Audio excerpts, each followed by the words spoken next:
yan. Yan, tinanggal na niya yung mga Kay Buboy. barya kay Buboy. Pakilala mo muna siya ng pangalan niya. Harap mo siya dito. Ayan. Si Buboy. Siya si Buboy. Kasi, ay Buboy. Kasi nung pagpasok ng 2024-25, nag-ipon kami dyan ng mga barya-barya. Kaya lang, naulit na naman. Dati, yung Buboy na yan, matagal na yan. 5 years na yan dito. Ngayon, pag nag-iipon siya dyan ng mga barya, laging ano nangyayari? Kasakit. Nagkakasakit siya. Dati, nakagat siya ng aso. Yun yung binayad namin doon, naka 2.8 siya.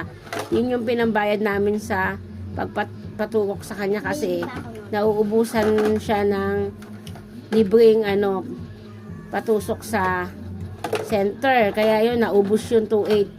Sa kami, private kami. Ngayon, sabi ko, tanggalin niya yung mga barya. Ayan ang naipon namin. Wala na po. Ubus Lahat na. kami ay naguhulog dyan.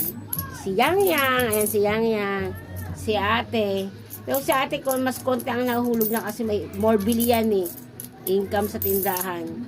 Tapos si papa niya, pag may mga barya, natitira. Tapos ako, syempre.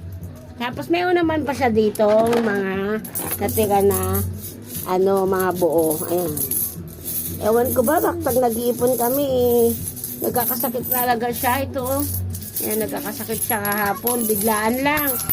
Papasok na siya sa school, naka-uniform na siya lahat, biglang sumakit yung tiyan niya.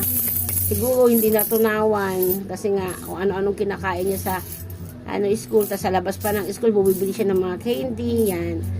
Pero yan, tapos pina-check up ko na nga siya kahapon, okay naman na siya ngayon. Tuloy-tuloy ang gamutan ng 1 week.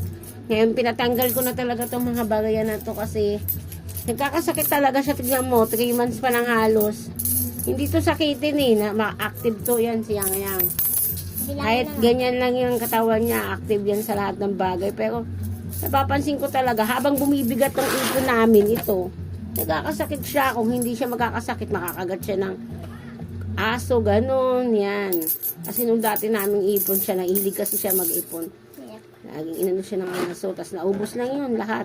Kasi po barya yun. Bilangin na natin. Ayan, bilangin niya na yan kung magkano ang abot ng mga barya. Pero yung mga buo, sabi ko hindi namin kukunin. Tapos magbibigay na lang kami. Ngayon, sabi ko sa kanya, yung iba, papalitan ko. Babalik namin doon. Pero yung iba, ibibili na lang namin ng budget kasi din kami, less din kami budget today. Kasi may mga absent si papa niya. Yun lang. Ito ang kanyang mga ipon.